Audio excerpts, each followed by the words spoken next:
right, so we're going to talk, a little bit about Batman. Okay. I just want to know, you know what I mean? Like, I grew up, my first comic was a Batman comic, Brave and the Bold. Mine was the first one as well. Yeah, mine was a Detective Comics. What was your first comic? Was it Batman? Actually, I think it was the first comic book I ever had was a Neil Adams Batman comic. My dad had got it at like a yard sale. So it was an old one. Yeah, I can't remember. All I remember was there's something to do with like a wolf or something in it.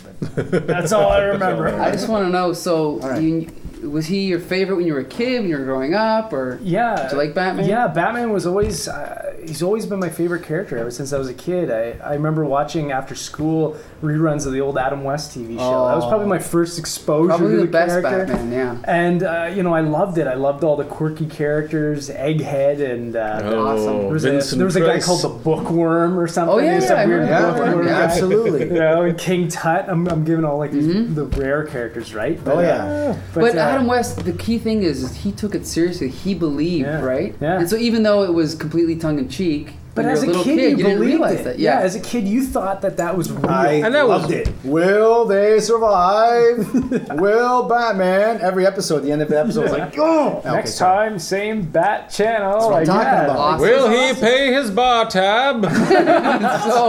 So did you ever in your wildest dreams think that you'd be drawing Batman? No.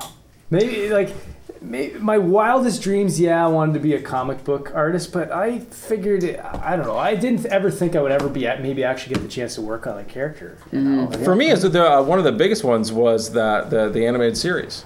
Like, it was one of the first times I saw Batman. Don't forget Michael Keaton. Ooh. Yeah, the Michael Keaton. Were you a fan of the Michael Keaton? 5'5" Batman. And I remember like rubber. Yeah, and I remember no one's gonna mess with him. Yeah, that was probably my main the biggest exposure to like the modern Batman was the Michael Keaton movies. They also did kind of like an old school Star Wars thing, where Star Wars was one of the first movies that merchandised itself. Like Batman at that point, it merchandised so much. Like, I remember having a Batman hat, Batman shirt, Batman shorts. Like, I had everything Batman. But I got to point out, I remember in 1989, I remember the first girl that came to school with a Batman shirt, and everyone made fun of her. And sure enough, 1 month later when the movie came out, everybody had a Batman shirt. That girl? Jolie. Yeah, exactly. So so you wouldn't have seen Batman in the theater then, right? No, I didn't. I didn't see it in the theater. No, I saw it on TV, and I remember my cousin was babysitting, and we taped it off like on VHS tape, and my mom didn't want us to see the movie because it was too violent, right? And so we snuck it. That's Jack Nicholson. When Jack Nicholson puts the pencil up the guy's nose. No, that's a different one. No, that's a different. So does any of this influence you when you now get to draw Batman? And quite frankly, you are now for guys like myself that read it and have been reading it for 20 years plus. How does the Adam West to the animated is any of this something that you get to look at? Do you think is that all in there? Well, personally, yeah. Personally, all those different, versions and visions of Batman do all come together into something. For this issue, it's a little bit more adventuresome and there's still those dark elements. But yeah, all of that does come into play. I still watch the Batman animated series. When I'm working on a character, I'll pop it in just to get some, just get pumped up about that character. So how much is your Batman similar 10%. How much is he similar to all those characters? And yeah, exactly. Yeah, when it comes to the way I draw him, it's kind of, I'm looking towards all the artists that have been a big influence on me. Like the first real Batman series I ever read was Jim Lee's Hush. And when I read that, I said, I remember still reading that book and going, wow, that's the kind of I love that style of art. The detail in that book and the way he drew Batman was just so powerful, and so I'm trying to bring some of that in there. And then there's also I love the few times that Bernie Wrightson drew Batman. Oh yeah, sure. And but then there's other guys like Tim Sale who's maybe the total opposite of the way I draw. But the feel of his the Long Halloween and stuff. Sure. I have one quick question about drawing Batman. Because your drawings of Batman are amazing, and I love them, and it's more the storytelling that I dig. But it's just the ears, ears. Because there is what is it, Kelly?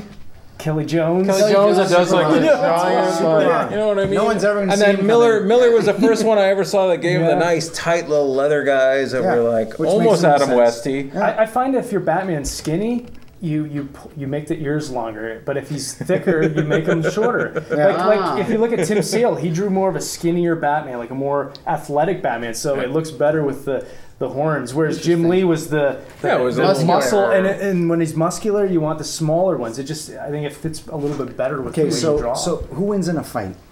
Don't laugh. This is a serious Is question. it the Darth Vader question? Adam West, Michael Keaton, Batman from the animated series, or your Batman? I don't know. I think Adam West. Should we throw in? He's a cartoon. You can't kill him. Should we throw in what like do you- David Finch's Batman? Should we throw that in? Adam West. Should we throw? Ooh. Because I'm just saying he looks pretty badass. I like David Finch's right. Batman. I'm just thinking the Adam West Batman has a cocktail bar in the back cave. He's probably rocking it out like. dancing to He just death. starts doing this. Everybody would be like, "What's going on?" No, he always ordered a large fresh orange juice. He was never drinking cocktails. Come on. I never said cocktails. It was It George. was you. Oh, Yeah, then he pulled out his bat vodka and was like, Like Robin. Robin, can you drive? Do as I say, not as I do. Is that what it was? Turbines to whatever. Or down the line, you draw the Batman. Years go by.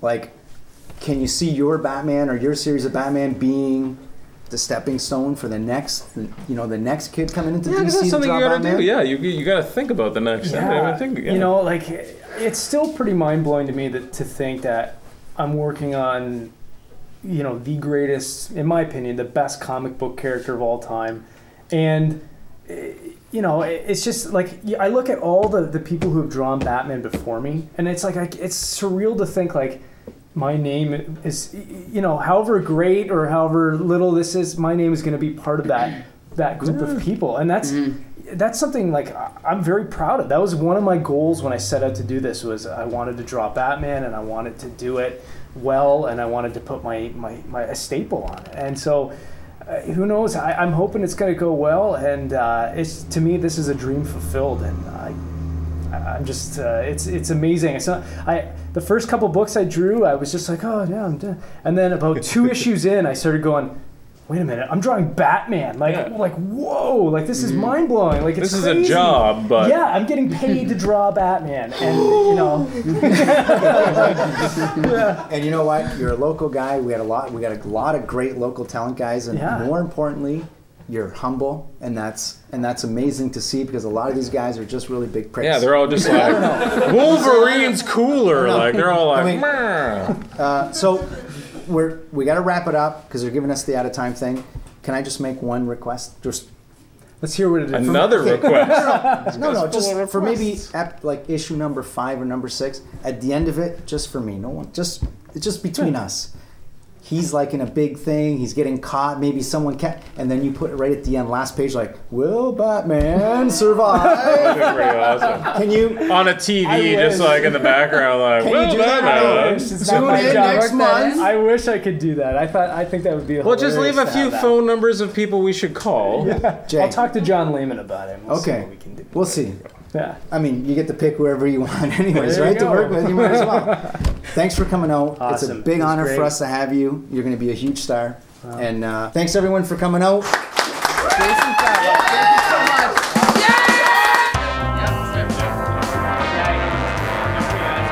No, it's a good question. I swear to God, if I see before Sunday.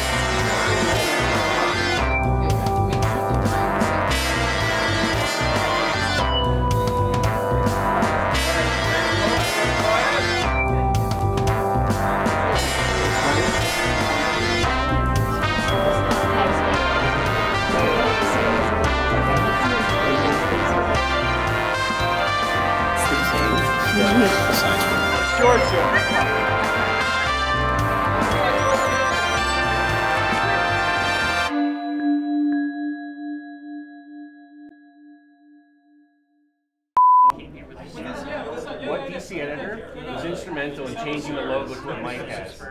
The yellow circle. Because I know the answer to that. You know? Who gave him the yellow circle?